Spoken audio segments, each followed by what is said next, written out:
Thanks for joining us from the Ohio AgNet, the voice you know with the news you trust studio, sponsored by BASF, where you can count on the trusted performance of Olivo seed treatment to protect your soybean crop. I'm Dusty Sonnenberg. Under cloudy skies, I've got 33 degrees on the barn thermometer, but with that breeze, it feels like it's in the low teens. A couple quick programming notes. Tune in on Monday as the Ohio Field Leader Roadshow makes its last stop for the year. We are down in Clark County at the farm of Brian and Jennifer Harbage. The Ohio Field Leaders, a project of the Ohio Soybean Council and your soybean checkoff. Also coming up on Wednesday, we'll have our monthly check-in with Farm Credit Mid-America. They'll be sharing the results of this year's Fight the Hunger, Stock the Trailer campaign.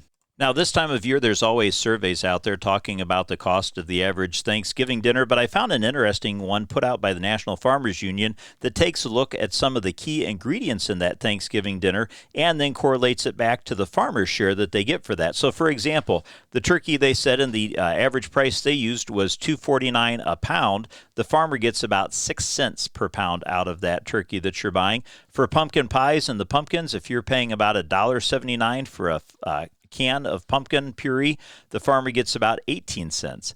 When it comes to sweet corn, if you're buying that canned at a 5.25 ounce can, you're going to pay around $2.19 in some stores. The farmer would get about 36 cents.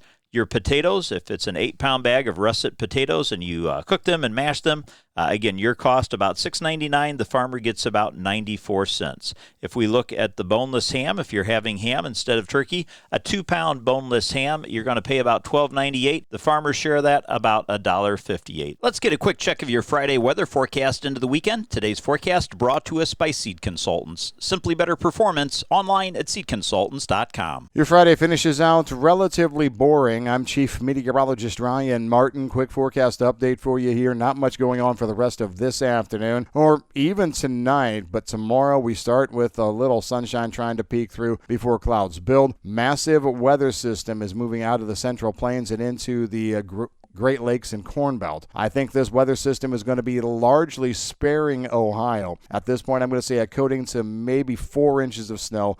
The biggest chance of snow is going to be in northwest Ohio Saturday night through Sunday, but I think we see rain farther south and southeast and minimal moisture overall in Ohio. The low tracking in an area that has the best snows farther west in Indiana, Michigan, Illinois, Wisconsin. I'm Ryan Martin. Thanks, Ryan. Let's take a look now at how your market's closed, brought to us by Seed Consultants. Simply better performance online at seedconsultants.com. December corn closed up 3.5 cents at $4.35 1/4. January beans up 5 3/4 at $11.37 1/4 cent. But July wheat was down 2.5 cents at $5.55 1/4. This is the Ohio AgNet.